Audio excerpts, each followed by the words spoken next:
এতদিন পর্যন্ত আমরা মামলা করতাম শুধু গাড়ির মালিকের বিরুদ্ধে। এখন আমরা যে কাজটা করছি সেটা হচ্ছে এখন মামলা হবে ড্রাইভারের বিরুদ্ধে, যে গাড়িটা চালাচ্ছে। আপনি আপনার গাড়ি রং পার্কিং করে চলে যাবেন, অথবা আপনি আইন মান্য করবেন না, আপনি বাম লেন বন্ধ রাখবেন, অথবা আপনি ওভার স্পিড করবেন, আপনি টেরও পাবেন না। আমরা কিন্তু সমস্ত কিছু ভিডিও করে নিয়ে যাব, তারপরে আপনার বাসায় কিন্তু মামলা পৌঁছে যাবে। প্রায় পুরো জিনিসটা আমরা ভিডিও করে রাখবো, যে কোন সময় কখন আপনি কীভাবে এই কাজটা করেছেন আমরা এটা ভিডিও করে রাখবো।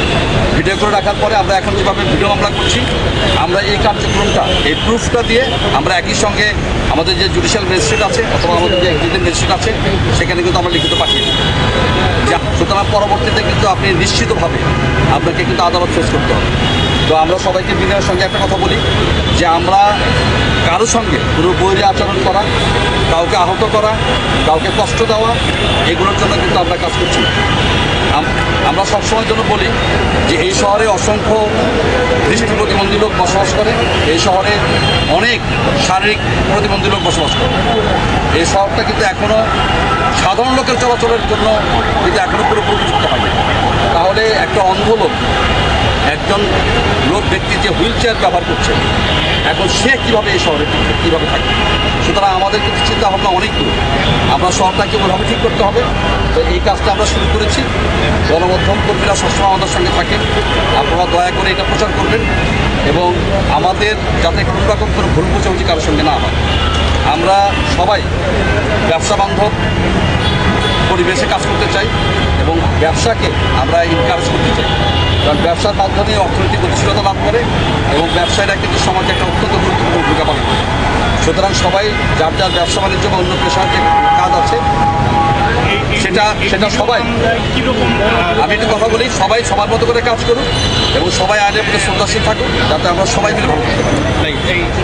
আমরা শাস্তি সমস্ত কিছু আছে। আপনি দয়া করে আপনাদেরকে বলবো যে সড়ক পরিবহন আইন যে 2018 আছে, ওই 18-র মধ্যে যে ধারাগুলো আছে এগুলো দয়া করতে দেখে নিন, কারণ এগুলো এক একটা মামলার জন্য এক এক ধরনের শাস্তির বিধান আছে।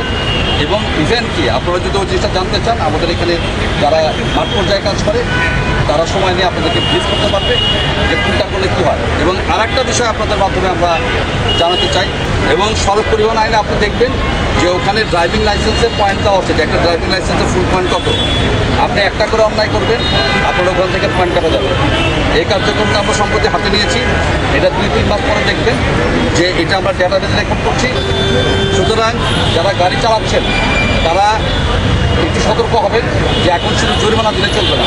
আপনার যে ড্রাইভিং লাইসেন্স, মূল ড্রাইভিং লাইসেন্স রয়েছে, ওখান থেকে কিন্তু আপনার পয়েন্ট কাটা যাবে।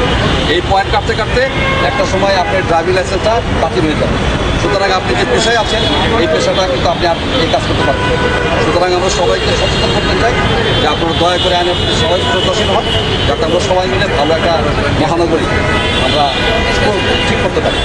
এটাই আমাদের অধিকাংশ মামলাগুলো ট্রাফিকে যেগুলো হয় এগুলো আমরা ভিডিও মামলাতে চলে যাচ্ছি।